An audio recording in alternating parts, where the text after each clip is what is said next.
राम राम सोयरे हो. सोयरे हो, तुम्ही म्हणशाल सोयरा येऊन कस का बसलाय म्हणशाल उसामध्ये. आता तुम्हाला काय सांगू, मी बकळ फाटाले. इकडून डुकर येते की तिकडून डिकर येते वाटालय. मग आता हे सगळी बापाची किम्या होय. काल नांदेडला गेलो नव्हतो काय सोयरे हो, काल नांदेडला गेलतो.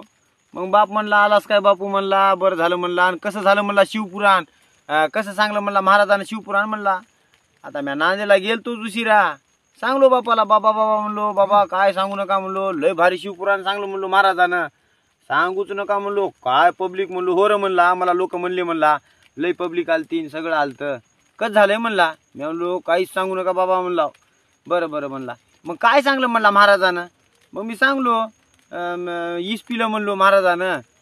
मी महाराजानं सांगलं म्हणलो महादेवानं ईस पिलं, हे तांडव केला, लग्न झालं, लग्नामध्ये राक्षस आले, असं तसं सांगलंय म्हणलो. असं खालून वरी बघला मला. बरं बरं ईस पिलंय म्हणला आणि राक्षस नाचले म्हणून आज सांगले काय म्हणला. तिथला सडका घेऊन ये म्हणला. सडक्यानं सप सप मारला, पाठीवर वळ आले तर. आणि गाणं म्हणजे म्हणला ते 5 दिवसाखाली सांगलेलं हो म्हणला, शेवटच्या दिवशी ते सांगते काय रे म्हणला. मला तरी काय माहीत सोयरो, मी कुत्र्यावर नांदेड हिंडून उशिरा गेलो, मारला आणि उसामध्ये जाऊन बस म्हणला. ज्या जागी डुकर हात त्या जागी बस म्हणला. आणि डुकराला तरी बाहेर काढ, नाही तर तुला तरी डुकर वावराच्या नाही तर गावाच्या बाहेर काढू दे म्हणला. बसला हो, भेव वाटालय. कोणी कोण डुकर येते की काय नाही की वाटालय. अवघड आहे हो.